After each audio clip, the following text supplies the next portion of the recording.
sometimes it's not all about the PlayStation 5, especially because a lot of people still can't get their hands on them. Thanks a lot, scalpers. Anyway, there's still plenty of stuff to look forward to on the PlayStation 4 this year. We got a big list here. Now, just please note, many games are canceled or very rapidly being delayed this year, so we'll try to update this in the comments, but at the time of making this video, this is the information. Starting off with number 20, Biomutant. Yes, the game that we've been talking about seemingly for years, after tons of delays, finally, seemingly, has a solid lockdown release date. It is a multi-platform game, but it is releasing for PlayStation 4, and we've had our eye on it for a really long time, just because of how creative and different it seems to be. Yes, it's very much an action RPG, but you create your own little critter, there's some open world shenanigans, comic booky style, and we're just excited to see what comes of this. It's been in the works for so long, it seems cool, and hopefully we're finally getting our hands on it for real May 25th of this year. Next, over at number 19, we have Little Devil Inside. Most recently, this was shown off at a PlayStation 5 announcement showcase, but this game has been in development for a very long time, and it is slated to also release on PlayStation 4. So thankfully, you're not missing out, because this game looks really cool. From the art style to the action-adventure vibe, this seems like more of an indie experience a lot of people should not miss out on. It's got a lot of personality, it seems like kind of funny, but also grim and dark and a little bit spooky. I don't really know what to think about this one, but I know I'm gonna check it out.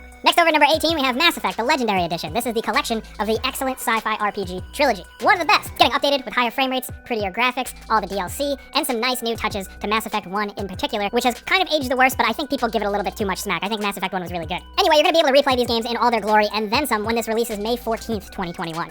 Next, over at number 17, it is worth pointing out on this list, Battlefield and Call of Duty games are most likely releasing this year, and you're probably going to be able to play them on your PlayStation 4 or PlayStation 4 Pro.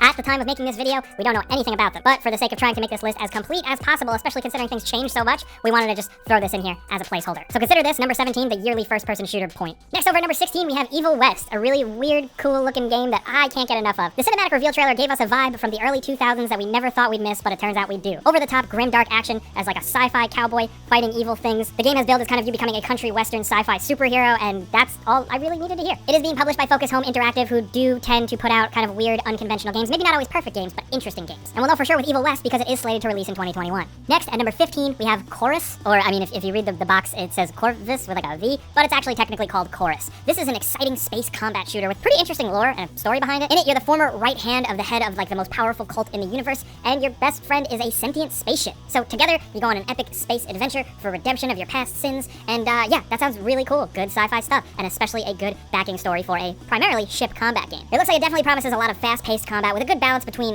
battles in big, open areas and then just more tight, intense, enclosed spaces. Last year, when we first saw like the debut trailer of this, we were pretty blown away, especially considering what is essentially, when you boil it down, a simple premise. There's a lot going on here, especially in terms of style, presentation, atmosphere, music, all that. I think Chorus is really promising, especially for people who are in love with sci-fi. Next, at number 14, we have Fist, or F-I-S-T, Forged in Shadow Torch. This game is actually part of the China Hero Project. This is a PlayStation initiative to support smaller Chinese game developers to launch their games on a global scale. Fist is technically kind of like a 2D Metroidvania game that has a bunch of a focus on action. Now, according to the developers, the game offers a pretty wide range of options in combat with a lot of different weapons that you can mix and match and experiment with. Now, you can play offensive in a high-risk, high-reward manner, or in a more methodical and slow-paced way. Oh, and for what we can tell, the platforming looks pretty precise in sections with a lot of enemies and projectiles and traps flying all over the place. It looks like a busy game and probably an intensely challenging one, but hopefully also a fun one. It seems like we're definitely going to see this one this year, and so far it looks pretty promising. But moving on over to number 13, we have Boundary. This is actually another game part of the Sony's China Hero Project. This is a bit more of a unique-looking tactical shooter that, of course, takes place in space. In this, you're floating all around a space station that seems to have destructible environments, hunting down an enemy team while dealing with zero gravity. You're grappling from place to place, and the fact that there's like no up, no down, no specific directions, this seems really cool and creative, and very cool in videos, but it also looks like it might be quite the trip to play,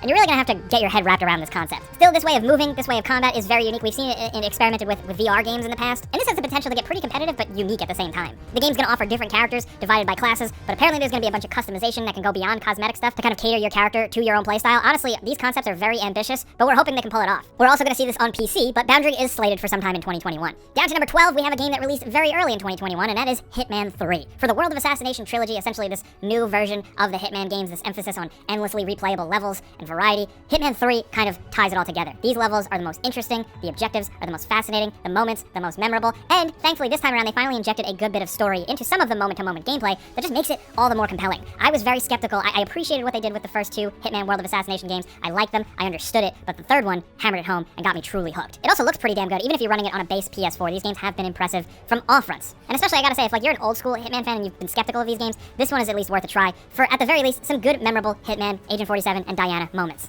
But next at number 11, we have Back 4 Blood. This is going to be a multi-platform release, but Turtle Rock is at it again. Of course, the studio formed by a lot of the folks who brought us Left 4 Dead back in the day. This is essentially them coming back and doing that. Yes, they had some missteps, at least probably more from the publisher side with Evolve, but Back 4 Blood, from what we've seen so far, looks awesome. And early reactions of people who have been able to jump in and some pre-release stuff have had nothing but cool things to say about it. There's the emphasis on the co-op, running around, shooting zombies with your friends, but with some really cool weapons, some exciting explosions, gore, destruction. It seems like Left 4 Dead, but with the action and atmosphere just amped up to 11. And to be completely frank, we are 100% in for that. There are a lot of games since Left 4 Dead that have really come out and done this type of thing, but boiling it back down to that core emphasis on you and your friends shooting zombies and zombie-like creatures from some of the people who pioneered it back in the day, that's what we're looking forward to the most here with Back 4 Blood.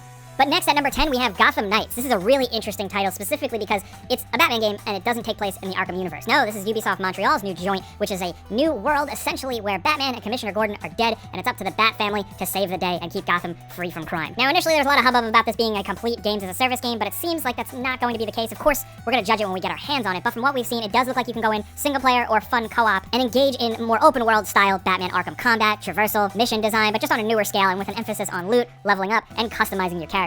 Not to mention, we think the biggest potential here is just more mainstream Batman fans getting exposed to interesting Bat family stories. They can do a lot here with this creative, colorful cast of characters. Not to mention the Court of Owls. If they go their own route with that, we could see even more cool shit. We're really hoping this one is good and doesn't get bogged down by a bunch of microtransactions. Fingers crossed, but as of right now, Gotham Knights is still slated for 2021.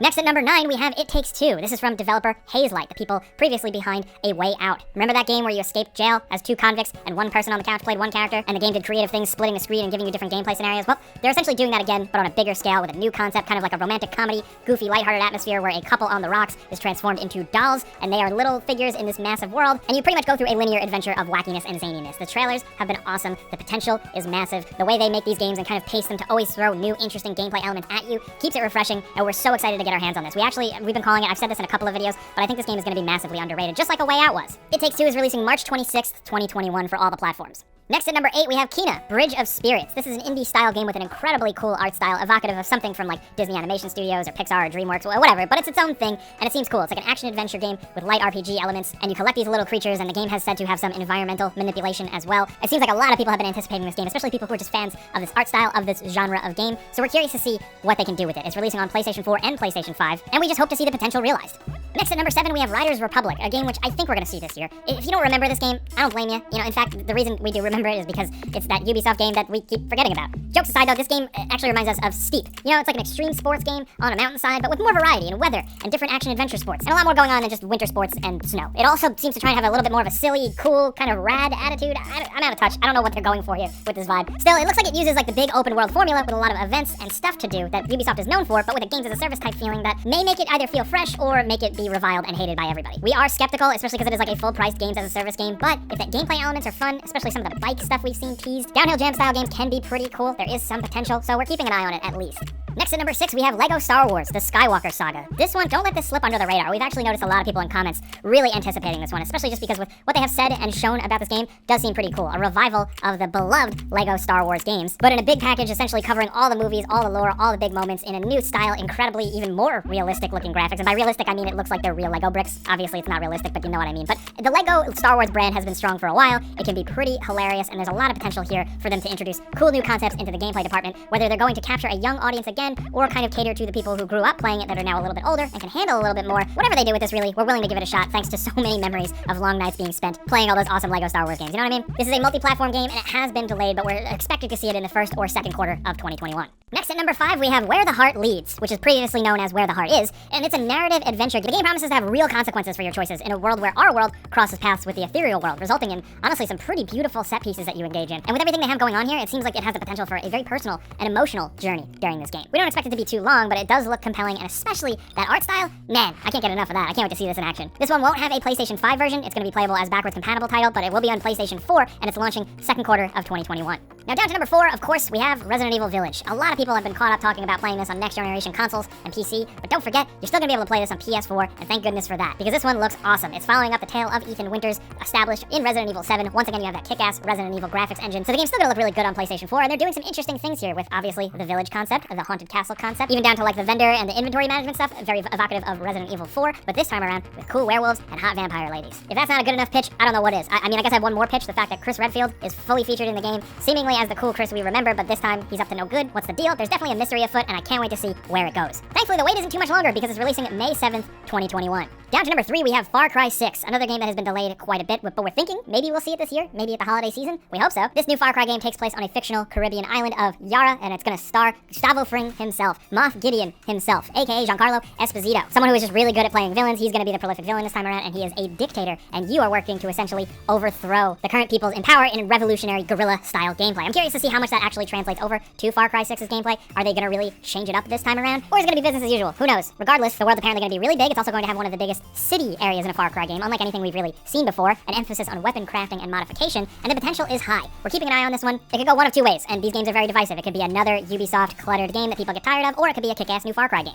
Who knows, really, but hopefully we see it soon. Now down to number 2, we have Dying Light 2. This is another game that has been delayed quite a bit, but was slated for PlayStation 4 and the other major consoles, and it's been a little radio silent lately, but we're thinking 2021 is hopefully when we see it. It takes the awesome, incredibly underrated framework of the original Dying Light game, gives it a little bit more of a post-apocalyptic flair and an emphasis on storytelling and your decisions actually mattering and changing the world around you. We'd really love to see Techland capitalize on the awesomeness that was the original Dying Light, which a game that has been supported incredibly well. Dying Light 2 has reportedly had some development issues recently, but we're hoping to see it in 2021. Now, down to number 1, of course, the big one, the PlayStation exclusive of the year, considering other things are releasing for PlayStation 5 or they've been delayed. It's Horizon Forbidden West, which is releasing for PlayStation 4 and PlayStation 5. You're once again Aloy in a big and exciting new world, presumably embarking on new adventures. Now, at the time of making this video, we don't know too much about this game other than that really pretty reveal trailer. We know it's probably going to still look and run and play really well on PlayStation 4, and we're just excited to see how they can expand upon the concepts of the robot monster hunting stuff from the original game. And where the heck the story's going to go. There's a lot of questions, but we're happy to see this thing on PlayStation 4. Those are the games, but also in the bonus section, we want to mention one other game, God of War Ragnarok. Now, a lot of people are thinking this is going to come this year.